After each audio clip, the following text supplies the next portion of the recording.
The man I once saved mocked me in the bank lobby. $60? Jesus Miles, get a payday loan. Everyone laughed until I handed the teller a transfer slip from my investment trust. He dropped to his knees. Before we begin, please subscribe, and I'd love to know, where in the world are you listening from? The glass doors of Midwest Federal Bank felt heavier than they should have as I pushed through into the lobby. Montana spring air clung to my jacket, carrying that mix of melted snow and fresh earth that meant winter was finally losing its grip. Inside, the familiar scent hit me: recycled air, coffee from the break room, and that peculiar smell of processed paper that banks always have. Fluorescent lights buzzed overhead, casting everything in that cold, institutional glow that made everyone look a little sickly. I caught my reflection in the polished granite wall as I walked in. Graying temples, slight stoop in my shoulders, wearing the same navy blazer I'd owned for 8 years. The leather patches on the elbows were starting to crack. Nothing about me screamed money, and that was exactly how I wanted it. My wallet, soft and worn from 20 years of faithful service, held Elena's last letter folded behind my driver's license. I touched it through the fabric of my jacket, a habit that had become as natural as breathing. The lobby stretched out before me, polished stone floors reflecting the overhead lights like a mirror. Faint muzak drifted from hidden speakers, some instrumental version of a song I probably knew, but couldn't place. The usual crowd filled the space, men in expensive suits checking their phones, tired mothers bouncing restless children, college interns fumbling with deposit slips, seniors like me moving slowly but purposefully. I took my place in line behind a woman juggling a toddler and a stack of paperwork. $60. That's all I needed. $60 for Beatrice next door, whose arthritis medication cost more than her Social Security check covered this month. Everyone else in her family had excuses, reasons why they couldn't help. But I could, so I would. Simple as that. That's when I saw him across the lobby, holding court like some kind of corporate king. Russell Delaney stood near the customer service counter, surrounded by the usual collection of admirers and ass-kissers. The bank manager, Conroy, hovered at his elbow like a nervous waiter. 2 younger guys in identical gray suits flanked him, probably sales reps from his dealership, nodding at everything he said, like bobblehead dolls. Russell's voice carried across the marble space, loud enough for everyone to hear. "Paid cash for the whole thing," he was saying, gesturing with manicured hands. "New BMW i7, $90,000 straight up. The salesman nearly fainted when I opened the briefcase." He laughed, that booming sound that had always grated on my nerves. Course, when you're moving the kind of volume I move, cash flow's never really an issue. The Armani suit probably cost more than most people made in a month. Gold Rolex caught the light every time he moved his wrist. Diamond cufflinks glittered like tiny stars. Everything about Russell Delaney screamed success, from his perfectly styled silver hair to his Italian leather shoes that had never seen a day of real work. I'd almost made it to the teller window when his voice cut through the air like a blade. "Well, well, well. Look who finally crawled out from under his rock." The lobby went quiet. Even the muzak seemed to fade. Russell's grin was wide and predatory as he approached, his entourage trailing behind like pilot fish following a shark. I could feel every eye in the place turning toward us, conversations dying mid-sentence. "Miles Gentry," Russell said, loud enough to make sure everyone heard. "Haven't seen you in here for what, couple weeks? Let me guess, overdraft fees again?" He slapped the marble counter, causing the teller to jump. "What's the damage today, Miles? $20? 30? I stepped forward in line, keeping my voice low and steady. "Just a withdrawal." Russell's eyes lit up like Christmas morning. "Let me guess, $60? When I nodded, he erupted in laughter that echoed off the high ceiling. $60? Jesus Christ, Miles. You're living large today. The humiliation spread through the lobby like ripples in a pond. The man in the tailored suit behind me smirked and whispered something to his companion. A mother pulled her young son closer, as if poverty might be contagious. Even Conroy looked uncomfortable, but he kept his mouth shut. Career advancement meant knowing which side your bread was buttered on. The young teller, Tessa, looked up at me with something that might have been recognition flickering in her eyes. She'd helped me before, always polite, always professional. Now she seemed confused, like she was trying to solve a puzzle with missing pieces. 20 years ago flashed through my mind. Russell crying on the phone at 2 a.m, his precious dealership 3 days from bankruptcy. Miles, I'm begging you. 15 grand. I'll pay it back in 6 months with interest. I swear on my mother's grave. Elena had watched me write the check, her hand warm on my shoulder. He's still family, she'd whispered. Let it go. He never paid it back, never even acknowledged it happened. I stood there, feeling the weight of every stare, every whispered comment, every suppressed laugh. My face remained calm, but inside, something was boiling. I reached into my wallet, fingers brushing Elena's letter, and pulled out a folded document I'd prepared that morning. Russell was still chuckling, basking in the attention. Seriously though, Miles, maybe you should look into one of those payday loan places. Might be more your speed. I handed the document to Tessa. It was a wire transfer request from my investment trust. Her fingers shook slightly as she unfolded it. Her eyes widened as she read. She looked up at me, then back at the paper, then at her computer screen. She began typing, each keystroke echoing in the sudden silence. The screen beeped softly. Tessa's voice was barely above a whisper. Sir, you want to transfer $4.2 million? Yes, I said calmly. And print me a receipt. The silence that followed was absolute. Someone coughed. A child's voice piped up from across the lobby. Mommy, what's $1 million? Russell's face went white. What are you playing at? Tessa's printer whirred to life. She handed me the statement with trembling fingers. The balance read $4,228,457.14. Russell stared at the paper, his mouth working soundlessly. This is some kind of game. You're bluffing.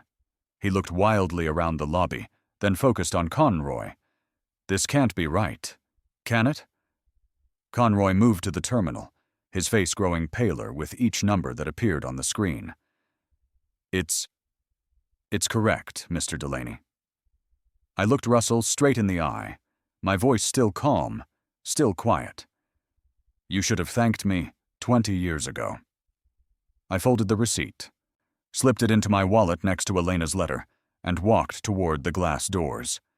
Behind me, I could hear Russell's voice rising, desperate now, trying to explain to anyone who would listen. As the doors slid shut, I caught a glimpse of him dropping to his knees on that polished marble floor. The spring air felt different now, cleaner somehow. My phone buzzed as I reached my truck. Unknown number. I answered without thinking. You've made a mistake, Mr. Gentry. The voice was cold, professional. Russell Delaney doesn't forgive. The line went dead. I stood there in the parking lot, looking back at the bank where my quiet life had just exploded into something else entirely. Whatever came next, there was no going back now. Good. The front door of my house in Greendale felt heavier than usual as I pushed it open. My boots were still dusted with marble powder from the bank lobby, and the familiar scent of old wood, oil paint, and 20 years of quiet living wrapped around me like a worn blanket. The keys had barely hit the kitchen table when I heard footsteps thundering down the stairs. What the hell did you do? Jared stood in the living room doorway, his face flushed red, fists clenched at his sides. At 32, he'd inherited his mother's sharp cheekbones, but Russell's sense of entitlement. His expensive suit, probably cost more than I spent on clothes in a year, was wrinkled like he'd been pacing for hours. "You humiliated my grandfather in public," he said, stepping closer. "Do you have any idea what you've done? The whole town's talking about it. My boss already called asking questions about my family's financial situation." I set my wallet on the counter, Elena's letter visible through the worn leather. "He called me a beggar in front of 30 people. You've always been one." The words hit like a slap. Jared's face twisted with disgust. "Living in this dump, driving that piece of shit truck, wearing clothes older than my college diploma. You think flashing some fake bank statement makes you somebody?" I tried to explain about the money, about what I'd been building quietly for decades, but he cut me off with a wave of his hand. "I don't want to hear your fantasies. Grandpa Russell gave me everything. My job, my connections, my future. He's the reason I'm not stuck in this godforsaken town, counting pennies like you."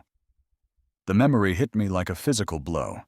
Jared's high school graduation, 15 years ago.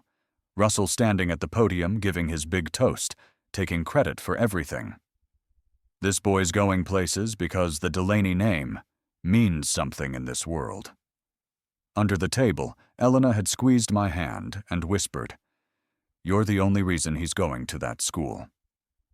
The $37,000 I'd quietly transferred had made it all possible, but Russell got the credit and the gratitude. "You're not the man I wanted as a father," Jared said, heading for the door. "You never were." The door slammed hard enough to rattle the windows. I stood there in the sudden silence, surrounded by the ghosts of better times. The house felt enormous and empty without Elena's laughter filling the corners. I poured myself a cup of cold coffee from the morning pot and drank it anyway. The bitter taste seemed appropriate. My home office was small and dusty, filled with locked filing cabinets that hadn't been opened in months. I turned the key on the largest drawer and pulled out a steel case I hadn't touched since Elena's funeral. Inside were more than 20 real estate contracts, warehouses, rental properties, vacation homes, undeveloped land stretching from Montana to Colorado. 25 years of quiet buying, flipping, reinvesting. Never flashy, never obvious. The manila envelope underneath contained the real secrets. Offshore accounts, trust funds, a letter of incorporation for Gentry Holdings. All legal, all hidden, all for a reason I was beginning to question. "I built this so my family would never have to beg," I whispered to the empty room. And they spit on it. Elena's final letter was in my wallet, but I knew every word by heart. Near the end, she'd written, "You are not small, Miles. Let them see it." At the time, I thought she meant after she was gone. Now I wondered if she'd meant something else entirely. The knock at the door came just as I was closing the filing cabinet. A courier in a brown uniform stood on my porch holding a legal envelope with no return address. I signed for it and sat at my old kitchen table to read. The lawsuit was professionally printed on expensive letterstock. Russell Delaney versus Miles Gentry, alleging reputational and moral damages in the amount of $4 million. The language was flowery and ridiculous: aggressive intimidation, public slander, malicious embarrassment of a respected community leader. I set the papers down and sat in total silence for 20 seconds, listening to the old house settle around me. Then I walked to my desk, pulled out a business card I'd kept in my wallet for 2 years, and dialed the number. Margaret Wynne had handled a tenant dispute for me once. Sharp as a razor, no patience for bullshit, and mean enough to make sharks nervous. "This is Wynne." "It's Miles Gentry. I'm being sued by a man I saved 20 years ago. I need to destroy him." There was a pause, then a sound that might have been laughter. "Then let's start digging." I hung up and looked around the kitchen, where Elena and I had shared 10,000 quiet mornings. The lawsuit sat on the table like a declaration of war. Russell wanted to play games with a man who'd spent 2 decades learning patience. He was about to discover that patience and weakness weren't the same thing. My phone buzzed with a text from Margaret. "Tomorrow 9 a.m. Bring everything." I gathered the steel case, the manila envelope, and 25 years' worth of carefully hidden financial records. If Russell wanted to see what I was really made of, I'd be happy to show him. The last thing I did before bed was pull out Elena's letter and read it one more time. "You are not small, Miles. Let them see it." Tomorrow I would. Margaret Wynn's law office occupied the 3rd floor of a brick building that had seen better decades. The elevator wheezed and groaned like it was personally offended by my presence. Her waiting room smelled like legal papers, stale coffee, and the kind of determination that came from years of fighting battles other people were too scared to face. Margaret herself was exactly what I'd expected. Late 40s, sharp-featured, with eyes that could cut glass. Her desk was organized chaos, neat folders stacked beside law books that looked like they'd been actually read rather than just displayed for show. Russell's name was already penciled into her litigation calendar for next month. "Let's see what we're dealing with," she said, barely looking up as I walked in. I dropped Russell's lawsuit on her desk. "He wants $4 million for humiliation." She flipped through it with the enthusiasm of someone reading a grocery list. "Standard intimidation bullshit. We'll bury him, but we do this clean and legal." I don't need any surprises. I set the steel case on her desk and clicked it open. Tax records, land deeds, offshore holdings, LLC documents under Gentry Holdings. 25 years of financial building laid out like a war plan. Margaret's eyebrows climbed toward her hairline. "Holy shit! Why hide all this?" "Because I didn't want to win like him, but I don't want to lose either." We spent an hour building a timeline of Russell's hypocrisy. 20 years ago, my $15,000 loan had saved Delaney Motors from bankruptcy. 15 years back, I'd quietly funded Jared's college education while Russell took the credit. 10 years ago, when Russell's company bounced 3 major checks, I'd covered one with a quiet transfer to save his reputation. "He's been using you as a safety net and erasing you from the story," Margaret said, making notes. "The lawsuit's thin, relies on public embarrassment, but has no real slander evidence. Problem is, juries love clean suits and loud liars. We'll need more than truth. We need poison." That's when she mentioned Frank Brewster. I already knew Frank from a tenant dispute 2 years back. 60-something, ex-cop, chain smoker with a dry sense of humor, and an impressive talent for finding things people wanted to stay hidden. "If he's dirty, I'll find the rot," Frank said when Margaret called him in. Within a week, Frank's surveillance was paying dividends. The first photos came through on my phone. Grainy shots of Russell at Silver Palm Bistro, sitting across from a woman who definitely wasn't his wife, Joanne. I recognized her immediately. Lana Halbrook, former receptionist at Delaney Motors. She'd moved to California for family reasons 2 years ago, according to Russell's explanation at the time. Frank's research went deeper. Cross-referenced license plates, bank records, hotel check-ins, monthly wire transfers from a hidden account in Russell's name to Lana. A private condo in Sheridan that Russell had bought under an LLC, probably to hide the affair. "Gets better," Frank said, sliding another folder across Margaret's desk. "Your boy's been forging his wife's signature on company expense forms. Got security footage from their dealership." Margaret filed our first legal responses while Frank gathered more evidence. Motion to dismiss based on lack of actual damages.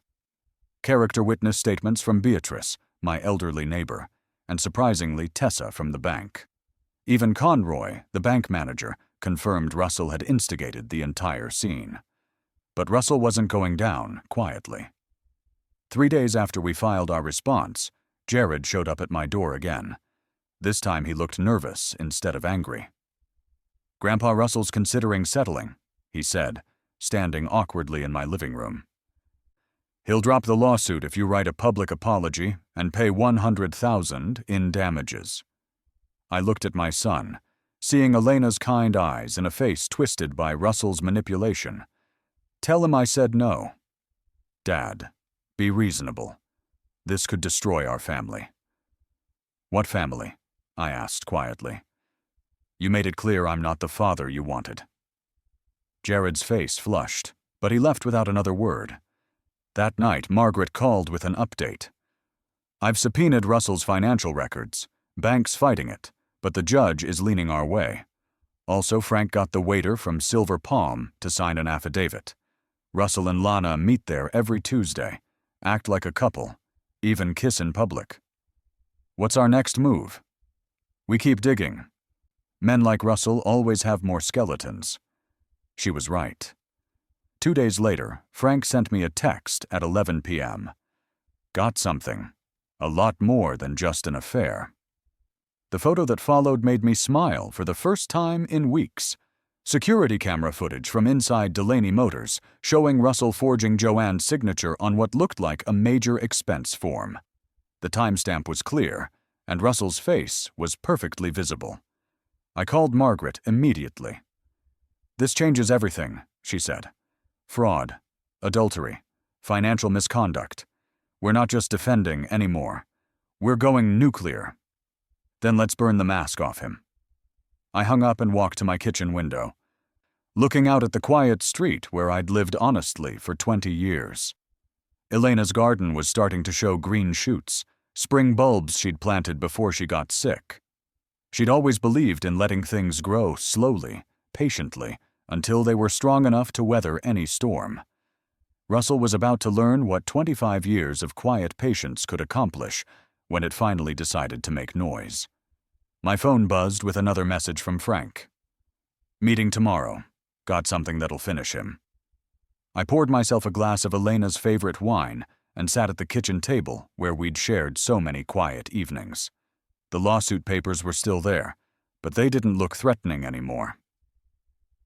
They looked like Russell's suicide note, written in legal language he was too arrogant to understand. You are not small, Miles, I whispered to the empty room. Let them see it. Tomorrow, they would see everything. The courthouse steps felt solid under my feet as I climbed them in the early morning light. My suit wasn't new, same navy blazer I'd worn to Elena's funeral, but it was clean and honest. Margaret walked beside me, her briefcase heavy with 25 years of carefully hidden truth. Time to tell the story they never wanted to hear, I whispered to myself as the courthouse doors opened. The courtroom was packed. Word had gotten around town about the case, and apparently watching Russell Delaney get taken down was better entertainment than cable TV. Journalists sat in the front rows, phones ready.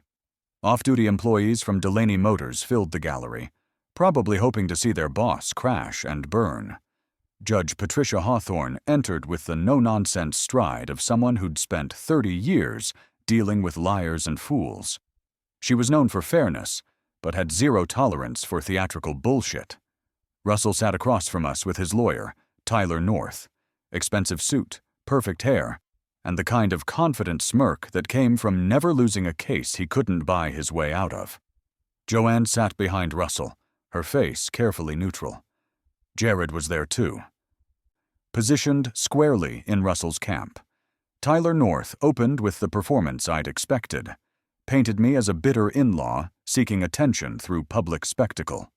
My client's reputation as a respected business leader has suffered irreparable damage due to Mr. Gentry's aggressive and malicious behavior. Margaret stood for our opening statement, her voice calm as winter morning. Your Honor, this isn't about humiliation. This is about exposing the man behind the tailored mask. Russell took the stand first, confident and polished. Under oath, he claimed I'd called him a fraud in front of the entire bank lobby. Said he'd lost 2 major dealership contracts because of the public spectacle I'd created. The damage to my reputation has been catastrophic, he testified, playing the victim with Academy Award precision. Margaret's cross-examination was surgical. She pulled out her laptop and connected it to the courtroom's display system. "Mr. Delaney, you testified that my client called you a fraud. Let's watch the bank's security footage and see what actually happened." The video was crystal clear. Russell mocking me, laughing at my $60 withdrawal, making a scene while I stood silent. The gallery murmured as they watched Russell's version of events crumble in real time. "Interesting," Margaret said. "I don't hear Mr. Gentry calling you anything. In fact, I don't hear him speak at all, except to answer your questions." Russell's face flushed red. The video doesn't capture everything." Margaret smiled like a shark scenting blood. "Oh, we're just getting started." She presented the financial documents next. Bank records showing Russell funneling money out of Delaney Motors into personal accounts. The forged signature evidence, notarized proof that Russell had been signing Joanne's name to company documents without her knowledge. Joanne's face went white as she saw her own signature on papers she'd never signed. Her hands started shaking. Then came the affair evidence. Photos of Russell and Lana at Silver Palm Bistro, hotel receipts from their weekly meetings. The waiter's testimony about their obvious romantic relationship. Margaret even had a handwritten note from Lana that Frank had somehow acquired.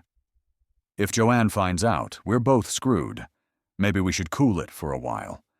That's when Joanne snapped. She stood up in open court, her voice carrying across the suddenly silent room. "I'm filing for divorce." She walked to Russell's table, yanked off her wedding ring, and threw it down in front of him. The small gold band hit the wooden surface with a sound like a gavel. 32 years, she said. 32 years I believed your lies." Judge Hawthorne banged her gavel. "Mrs. Delaney, please return to your seat." But the damage was done. Russell looked like he'd been hit by a truck. Tyler North was frantically whispering in his ear, probably trying to figure out how to salvage a case that was disintegrating in real time. I glanced at Jared. For the first time since this whole mess started, he was looking at me instead of Russell. His face was pale, confused. I could almost see the wheels turning as he began to understand how completely he'd been played. Margaret delivered the final blow with ruthless precision. She handed a USB drive to the bailiff. "Your Honor, this contains an audio recording from 2002. Mr. Delaney admitting to using my client's $15,000 loan and laughing about never paying it back."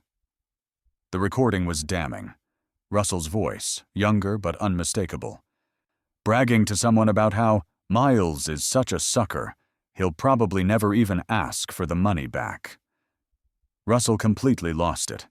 He jumped to his feet, pointing at me across the courtroom. "This whole thing is rigged. He's been planning this for years, setting me up." Judge Hawthorne slammed her gavel hard enough to make everyone jump. "Mr. Delaney, control yourself, or I will hold you in contempt." But Russell was beyond control. "You don't understand. He's been hiding money, pretending to be poor, making everyone feel sorry for him while he's been planning this revenge." "Sit down," Judge Hawthorne commanded. That's when Jared stood up. Every eye in the courtroom followed him as he walked out of Russell's row and crossed to sit beside me. The symbolism wasn't lost on anyone, especially Russell, who looked like Jared had driven a knife into his heart. Tyler North was sweating now, trying desperately to object to everything, but Judge Hawthorne overruled him repeatedly. His credibility had evaporated along with his client's. During the recess, I found myself in the hallway with Jared. He stared at his shoes for a long moment before speaking. "He lied to me my whole life, didn't he?" "Yeah," I said quietly. "He did. My job, my connections, everything I thought I'd earned." His voice trailed off. "You know the truth now. What you do with it is up to you." Jared looked up at me, and for a moment I saw the little boy who used to sit on my shoulders at parades. "Then let me help take him down." We walked back into the courtroom side by side. Russell watched us with the expression of a man watching his empire crumble one piece at a time. Judge Hawthorne resumed court with the grim satisfaction of someone about to deliver justice. "I've heard enough," she said. "Mr. Delaney, your lawsuit is not only frivolous, but appears to be an attempt to intimidate someone who exposed your fraudulent behavior." Russell's face went gray. "Case dismissed. Furthermore, I'm awarding Mr. Gentry $320,000 in damages and legal fees, and Mr. Delaney, I'm recommending this case to both the IRS and the Department of Justice for criminal investigation." The gavel came down like thunder. Russell collapsed into his chair as if his strings had been cut. Joanne walked past him without a glance. A reporter called out, "Mr. Delaney, is it true you forged your wife's signature?" But Russell just sat there, staring at nothing. Outside the courthouse, Jared and I stood together in the spring sunshine. "What happens next?" he asked. "Next," I said quietly, "we build something that lasts." Behind us, through the courthouse windows, I could see Russell's phone ringing. Lana's name on the screen. He let it ring until it stopped. Margaret approached us with a folder in her hand and a satisfied smile on her face. "You might want to see this," she said. "It's not over yet." I opened the folder and smiled. Sometimes justice needed a little help finding its way home. The courthouse hallway was quieter now, most of the crowd having dispersed to spread the news of Russell's spectacular downfall. Jared and I found a bench near the tall windows, spring sunlight streaming across the marble floor between us. He stared at his hands like they belonged to someone else. "I should have known," he said finally. "I didn't want to, but I should have." I thought about all the things I could say, all the years of hurt I could unload on him. Instead, I kept it simple. "You chose a lie because it was easier. Now you get to choose something else." He looked up at me with Elena's eyes. "My whole life has been built on borrowed credit. The job at Morrison Marketing?" Russell made a phone call. "My apartment downtown." He co-signed the lease. Even my college recommendations. His voice cracked. "I heard him once talking to someone on the phone. He said, 'The boy only made it because of my last name.'" I told myself I'd misunderstood.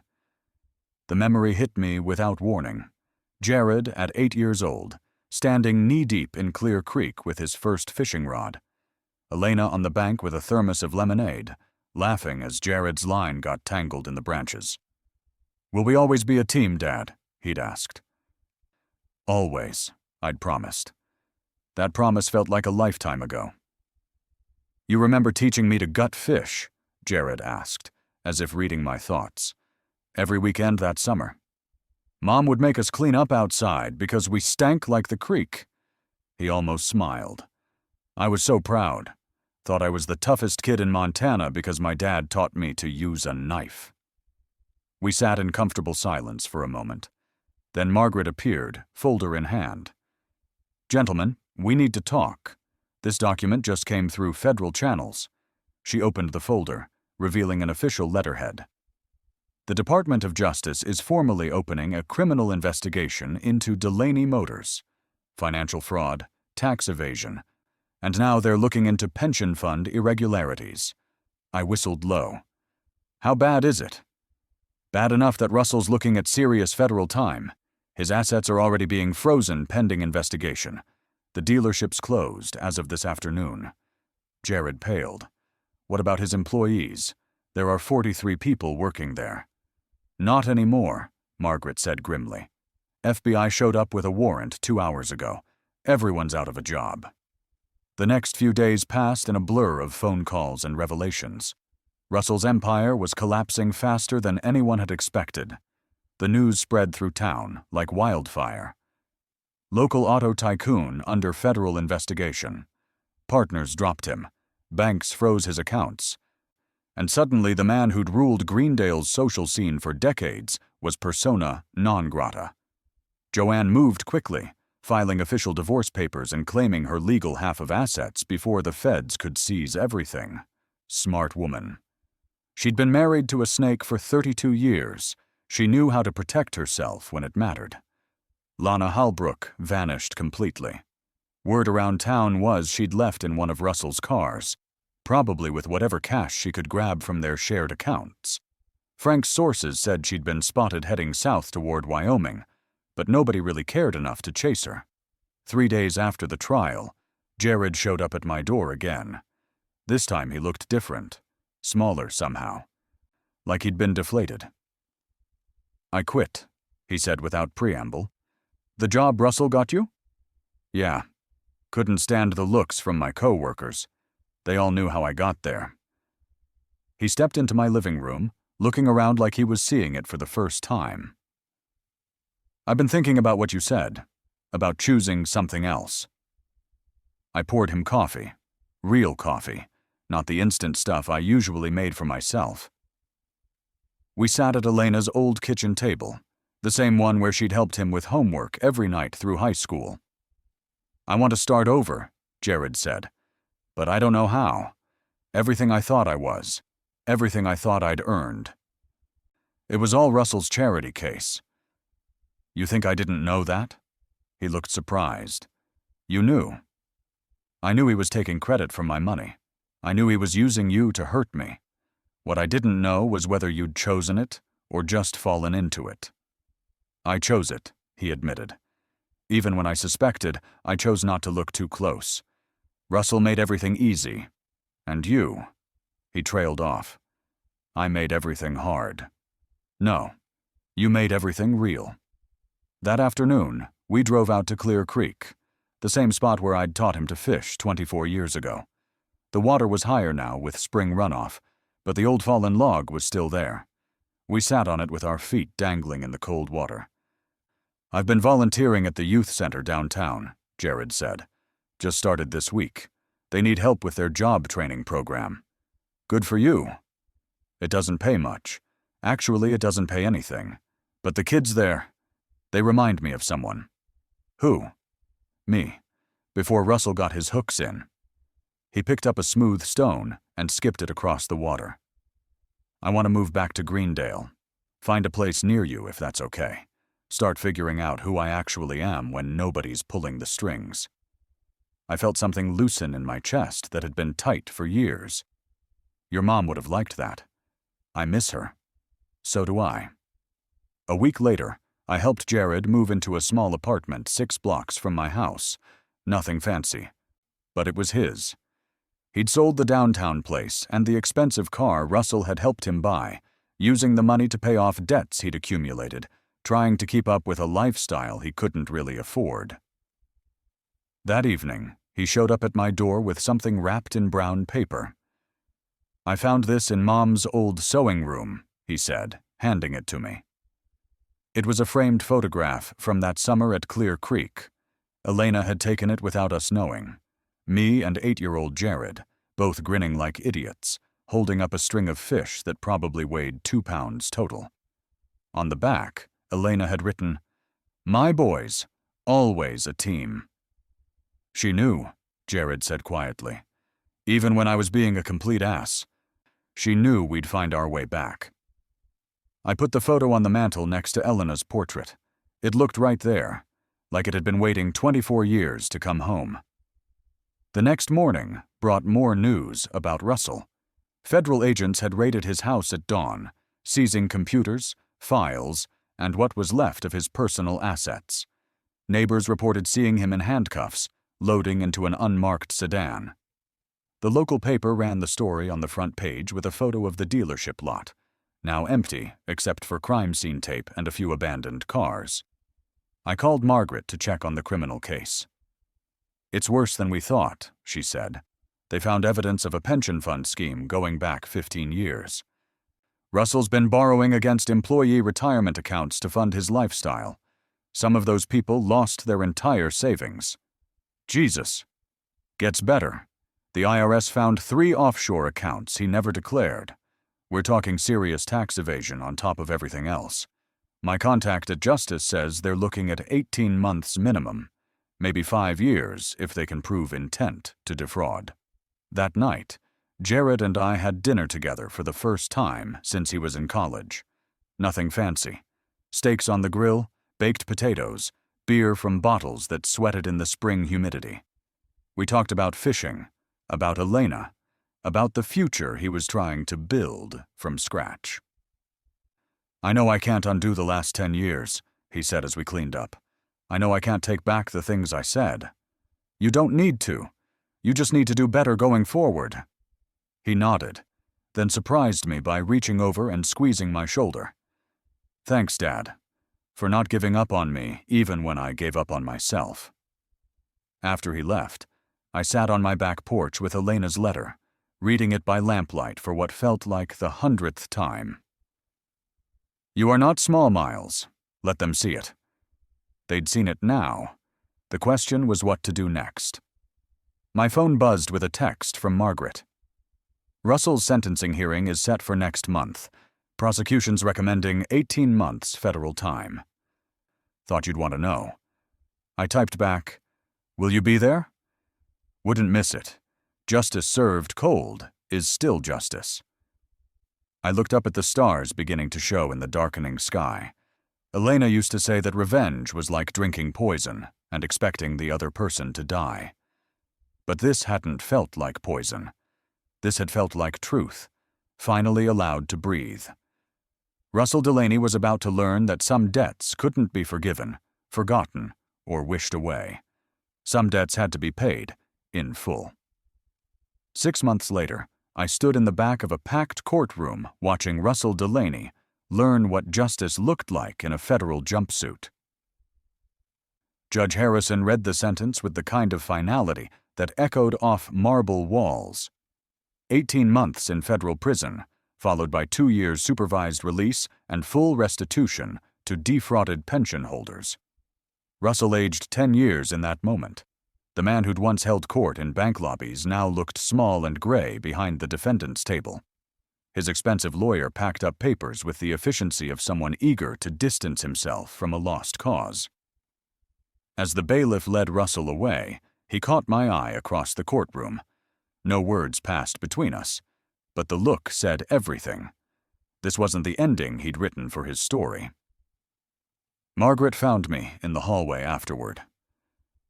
"He'll be eligible for parole in 12 months if he keeps his nose clean." "Think he will. Men like Russell don't learn. They just get quieter about their schemes." She smiled. But his scheming days in Greendale are over. The aftermath had been swift and merciless. Delaney Motors was liquidated to pay legal fees and restitution. The mansion went to Joanne in the divorce settlement, which she promptly sold and moved to Arizona to be near her sister. Lana Halbrook never surfaced again, probably living under a new name in some small town where nobody knew about Montana scandals. I'd kept my promise to myself about building something that would last. The Gentry Foundation for Dignity and Second Chances was officially incorporated 2 weeks after Russell's sentencing. Our first major grant covered medical debts for 53 families in Greendale, people who'd been struggling in silence while men like Russell bought luxury cars with cash. The Elena Gentry Community Legal Aid Office opened in downtown Greendale that fall, providing free legal services to anyone who couldn't afford Margaret's rates. She volunteered there twice a week, pro bono, saying it was the most satisfying work she'd done in years. Jared threw himself into rebuilding with the same intensity he'd once applied to impressing Russell. The youth center job turned into a full-time position as program coordinator. He moved into a small house 3 streets from mine, close enough that we could share Sunday dinners without it feeling forced. "I got something for you," he said one evening, pulling a wrapped package from his jacket. Inside was our old fishing photo, but he'd had it professionally reframed with Elena's handwritten note visible. "My boys, always a team." "Figured it deserved better than that cheap frame from Walmart," he said. I put it on the kitchen table where Elena used to sit with her morning coffee. It looked perfect there. Spring came early that year. I was planting Elena's favorite flowers in the front garden when a car pulled up. Tessa from the bank stepped out, looking nervous. "Mr. Gentry?" I hope you don't mind me coming by. I got your address from Margaret Wynne. Not at all. What's on your mind? She pulled an envelope from her purse. I wanted to thank you. What you did that day at the bank, standing up to Russell. It gave me the courage to quit that job and go back to school. She smiled.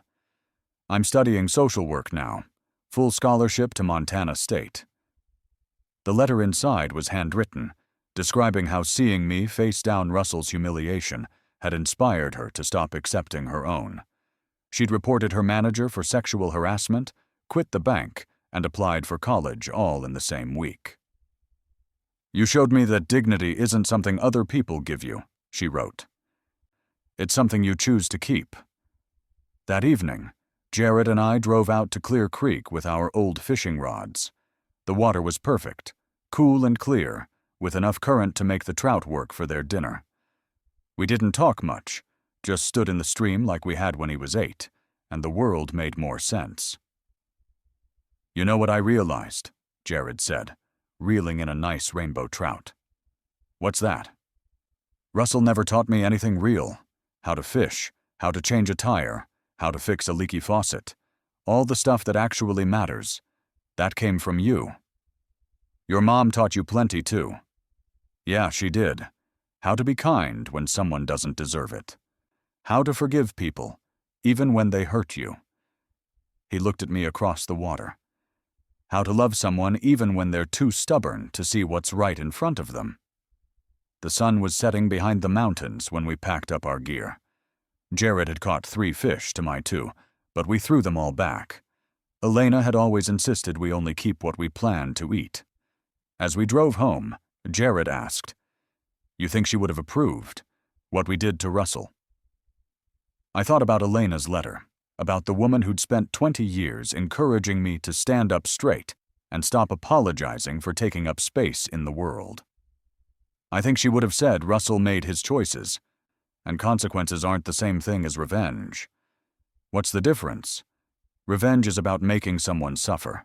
Consequences are about making sure the truth gets told. A year later, I stood at the podium of Greendale's annual community fundraiser, looking out at a room full of people who'd once watched Russell humiliate me in that bank lobby. The evening had raised enough money to expand the legal aid office and fund 3 more scholarships for kids like Tessa. Elena used to say that dignity isn't something you win or lose, I told the crowd. It's something you choose to carry every day, regardless of what other people think they see when they look at you. I glanced at Jared in the front row. Sitting next to Margaret and Frank, all of them smiling like they'd won something better than money. Some people will try to convince you that being quiet means being weak, that hiding your strength makes you small. But sometimes, the strongest thing you can do is wait for the right moment to remind the world who you really are. After the applause died down, I walked outside to where Elena's memory garden had been planted beside the community center. Her favorite roses were blooming, white and perfect in the evening light. I pulled her letter from my wallet and read it one more time. You are not small, Miles. Let them see it. They saw it, I whispered to the flowers. We did good. Behind me, I could hear Jared's voice as he talked with some of the scholarship recipients, his laugh carrying the same warmth Elena's had. Tomorrow we'd go fishing again, and next week he'd help me plant vegetables in the garden, and slowly, quietly, we'd keep building something that would outlast all of Russell's noise. They'd tried to bury me in silence and shame. Instead, I'd answered with legacy. Some stories end with victory. The best ones end with something better. The quiet satisfaction of work well done and love finally understood. Elena would have been proud.